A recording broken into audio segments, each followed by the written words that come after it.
Ku lukiiko lw'abannamawulire n'agamba nti mu myezi 9 Kampala ajja kubeera smart city.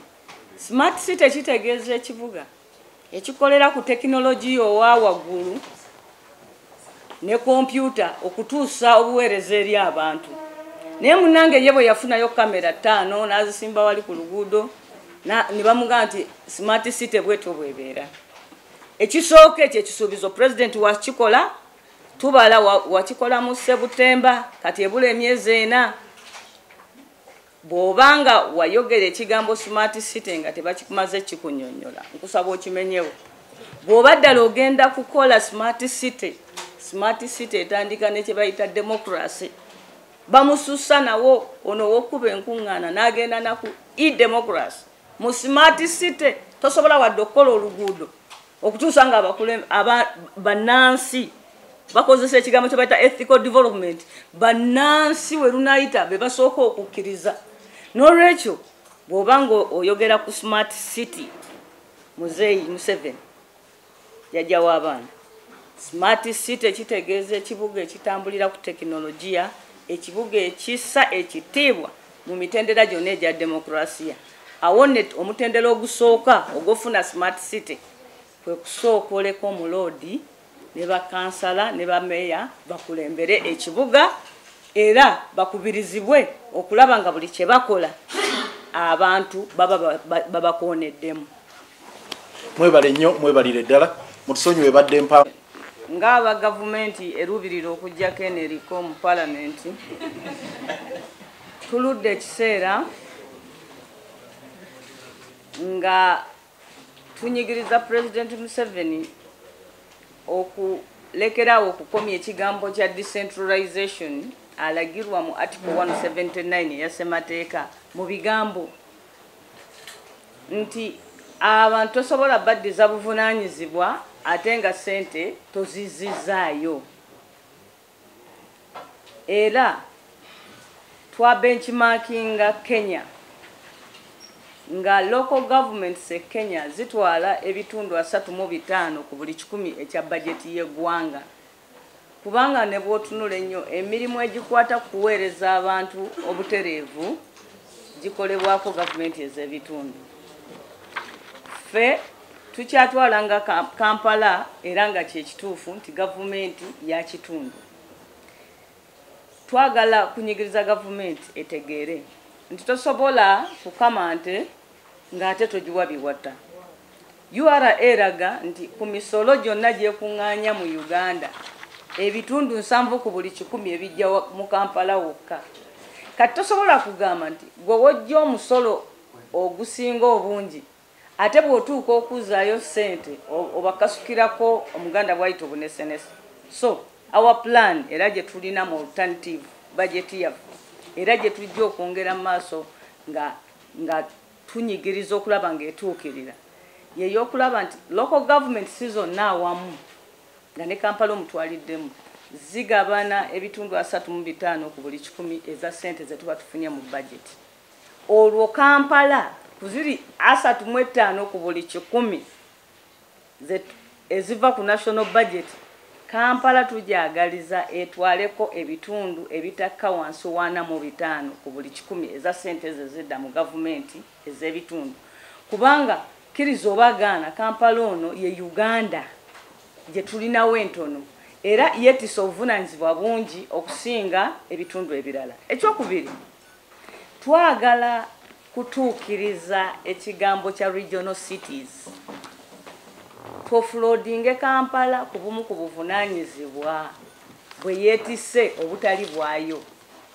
Osobola okulaba wano nga tutadde ssente mu malwaliro mu kibuga ate n'osanga nga n'abanoonyi b'obuddamu abakongo abanyarwanda abasudani abasomaali bali mu Kampala tebali ate eri mu kampusi z'abanoonyi baaki babuddamu ate nga ne Kampala tetwateekerateekerawo ssente nti zino ze z'abanoonyi baaki b'obubuddamu. N'olwekyo kyekiri kye nagambye nti tulina abakulembeze b'eggwanga lino balina okuggwamu amaalo. Ekyokugamba nti nno buli kirungi buli muntu yenna alina kujja Kampala tulina okuoffloadinga the city.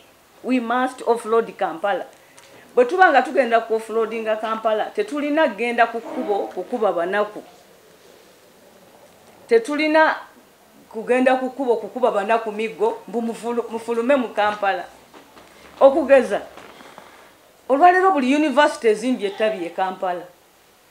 Gwe singa ogamba university yegende mu kitundu ekirala, abakyala abatundawo amenvu ababodaboda abakolawo awo bajja gigoberera gyeraze. Naye kakati buli kintu kyonna bw'okikomyawo mu Kampala n'oddira nga mu Kampala wakati mulimu ne factory ya Mukwano eri awo etuntumuka omukka. Kakati ate ogoba otya abanaku ekibuli, kubanga bayagala babeere wali ekibuli bajje bakole mu factory eno. Nolwekyo gavumenti tulina era ekyo tujja kisaako nnyesera tukibabuulire, bwe kibalema otegeera ffe tujja kikola nga tuzze mu buyinza nti gavumenti yeteekwa okuseeseetula ebitongole byayo ebifulumye Kampala. Abo beeyita abanaku Urban Poor bajja bigoberera gye bigenze, kubanga nabo ekibaleeta wano Kampala kubeera kumpi n'ebyo ebinene ebya gavumenti basobole okufunayo emirimu, basobole okutundayo ebyabwe. Nolwekyo Kampala yeetaaga okutewulula. Kyemuva mulaba nga ngambye ti omu ku bantu benjagala asooka okufuluma ekibuga kino ye Mwami Museveni addeyo asule entebe ave mu loogi wano. Kano ka loogi twakamuterawo nti singa olumu avaano mu ofiisi nga akooyeemu n'asulawo okwoba olumu yeyo kye bagiyita Nakasero State Lodge. Ne State House eri atuteredde abantu awo, enguudo azigadde, ekibuga n'akiteekako obuvunaanyizibwa obukisukkiridde. Ekirala mukyala Betty Kamya ekimu ku bindeese okubeera shadow minister we kwe kumatiza parliament nti ministry yaffe tesaanawo. Tetusaanidde kuba ministry eri awo yeetongodde, tusaanye kubeera kati nganze bagamba nti oli minister wa information naye n'ebyakampa. Kati mukyala Betty Kamya oyo yeetaaga okufunira desike mu ministry emu oba urban planning bwe bati oba eya local government nga mulimu kadesike awo n'atuulawo oba state minister bwe bityo. Si kujerega n'ekyo ekituufu zino ssente ze bateeka mu eno ministry etalina permanent secretary zikomewo baziwe ekibuga zikole ku mirimu eziyamba bannansi. N'omusanga awali n'obuwumbi 7 naye nga tali 9.6 billion. Obuwumbi kati 9 mu obukadde 600 ali awo nabwo tamanyi kyakola kyava azuukuka ku makya n'agenda eno Mwami Museveni ojja funa obululu 8 ku 10. Ministry eyo tetujagalawo obanga erimu Betty Kamya obanga erimu omuntu mulala esaana kuba ng'egattiddwa ku ministries endala. Twagala tukendeeze nga tetunasabira Kampala sente nnyingi zino entono zerina ze tusoke. Kati RCC akiikirira atya president wana n'abawo n'abakiise bamega ye yennyini bagamba ndi Kampala yamutwala atalinawo minister ate n'omuteekako ba RCC nabo balya ssente. Kwegamba kino kye yali agambye ekyogatta ebitongole twakisiima naye twagala wano mu Kampala tukiteere ddala mu nkola. Office zitalina mugaso zikole ki ziveewo nti RCC nti simanyani ono kada mu office ya RCC simanyo ebyo ebifo ebyo ebitaliimu mugaso. Ekirala era kyekimu ku bintu bye nabadde ntegese. Mukyala Betty Kamya yeesimbawo na Kampala ne batamulonda ndowooza amanyi bannabyabufuzi abakulira ebintu system mwe bayita bagenda ne babalonda. Era mu kibuga wano obuyinza obwo bwa Lord Mayor bwe yagenze mu parliament n'agigulika nti ekinaatereza Kampala nga ye bamugonnomoddeko nti kati ye mukulembeze ow'ebyobufuzi mu Kampala political head. Mu lipoota eno parliament yakiganye naye ate n'ekisangulayo n'eri gye kibadde bano mu lipoota bagamba nti obuyinza tetubukuwadde Betty Kamya naye ate ne Lord Mayor tubumugyeko kati balaga we bwalaze. Nolwekyo tugenda mu parliament kutandika lutalo lwakuddamu kukayanira buyinza bwa bannakampala bubeere mu office entuufu. Tetubusabira Lukwago Elias era tetubuma Betty Kamya omuntu. Tutambulira ku ssemateeka agamba nti obuyinza bw'abantu era banaabukozesanga nga bayita mu bakulembeze be beerondedde.